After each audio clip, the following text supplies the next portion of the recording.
Social media దుర్వినియోగం వల్ల ఇబ్బందులు ఎదుర్కొంటున్న ప్రతి ఒక్కరికి ఈ సందర్భంగా నేను ఒక మాట చెప్తా ఉన్నాను. మీరెవ్వరూ ఒంటరి వారు కాదు, మీకు ప్రభుత్వం అండగా ఉంటుంది.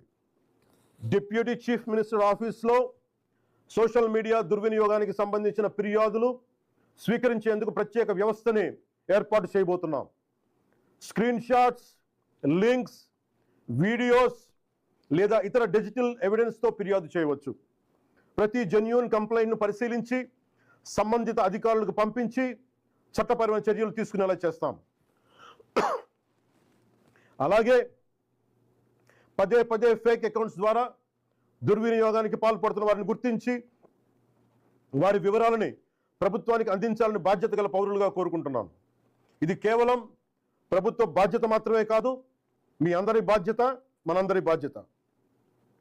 ఇలాంటి నేరాలకి పాల్పడిన వారిపై భారతీయ న్యాయ సంహిత BNS, భారతీయ నాగరిక్ సురక్షా సంహిత BNSS, ఇన్ఫర్మేషన్ టెక్నాలజీ యాక్ట్ 2000 మరియు ఇతర సంబంధిత చట్టాల ప్రకారం కఠినమైన చర్యలు తీసుకుంటాం.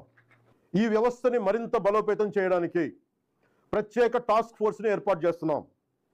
సైబర్ క్రైమ్ పోలీస్ మరియు ఇతర లా ఎన్ఫోర్స్మెంట్ ఏజెన్సీస్తో కలిసి పనిచేస్తూ సోషల్ మీడియాలో జరిగే నేరాలపై చాలా వేగంగా చర్యలు తీసుకుంటాం. ప్రతి పౌరుడికి నేను విజ్ఞప్తి చేస్తున్నాను, ఫేక్ అకౌంట్స్, డెత్ థ్రెట్స్, మహిళలపై అసభ్యకర పోస్టులు, మతాలను అవమానించే పోస్టులు, ఆర్గనైజ్డ్ మిస్ఇన్ఫర్మేషన్ లేదా చట్టవిరుద్ధమైన కంటెంట్ కనిపిస్తే దయచేసి దాన్ని ఫార్వర్డ్ చేయకండి, ప్రమోట్ చేయకండి. దానికి సంబంధించిన screen shot, URL, date, time వంటి ఆధారాలను భద్రపరిచి అధికారులకు ఇవ్వండి. మీ సహకారం వల్ల ఎన్నో నేరాలను అరికట్టవచ్చు. అవసరమైతే సోషల్ మీడియా దుర్వినియోగాన్ని అరికట్టేందుకు కొత్త లెజిస్లేషన్ తీసుకురావడానికి ఈ ప్రభుత్వం సిద్ధంగా ఉంది. అదే సమయంలో రాజ్యాంగం కల్పించిన ఫ్రీడమ్ ఆఫ్ స్పీచ్ని పూర్తిగా పరిరక్షిస్తాం. మమ్మల్ని ప్రశ్నించండి, విమర్శించండి, మీ అభిప్రాయాన్ని చెప్పండి, కానీ గౌరవంతో చెప్పండి, బాధ్యతతో చెప్పండి, చట్టాన్ని గౌరవిస్తూ చెప్పండి. అప్పుడే మన ప్రజాస్వామ్యం మరింత బలపడుతుంది.